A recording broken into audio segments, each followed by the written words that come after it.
13 ವರ್ಷ ಕಳೆದರೂ ಸಹೋದರಿ ಸೌಜನ್ಯಳ ಭೀಕರ ಕೊಲೆಗೆ ನ್ಯಾಯವೇ ಸಿಕ್ತಿಲ್ಲ.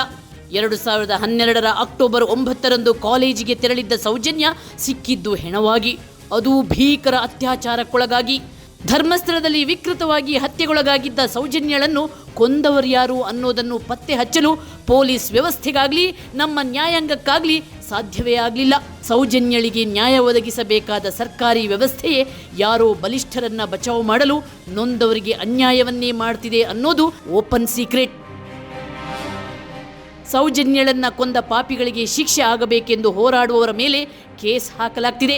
ಈ ಬಗ್ಗೆ ವರದಿ ಮಾಡೋ ವಿಜಯ ಟೈಮ್ಸ್ ಚಾನೆಲ್ ಸೇರಿದಂತೆ ಅನೇಕ ಮಾಧ್ಯಮಗಳ ವಿರುದ್ಧ ನ್ಯಾಯಾಲಯದಿಂದ ಸ್ಟೇ ತರಲಾಗಿದೆ. ಈಗ ಸೌಜನ್ಯ ಪರ ದನಿ ಎತ್ತಿ ಧರ್ಮಸ್ಥಳದ ಊರಿನ ಗೌಡರು ಎಂಬ ಪದವನ್ನು ಬಳಕೆ ಮಾಡಿದ ಯೂಟ್ಯೂಬರ್ ಸಮೀರ್ನ ವಿಡಿಯೋ ವೈರಲ್ ಆದ ಬಳಿಕ ಆತನಿಗೆ ಜೀವ ಬೆದರಿಕೆ ಬಂದಿದೆ. ಗೌಡ್ರು ಊರು ಬಂದು ಧರ್ಮಸ್ಥಳ ಅಂತ, ಆ ಒಂದು ಊರಲ್ಲಿ ಇವ್ರಿಗೆ ಸಖತ್ ಕಂಟ್ರೋಲ್ ಇರುತ್ತೆ.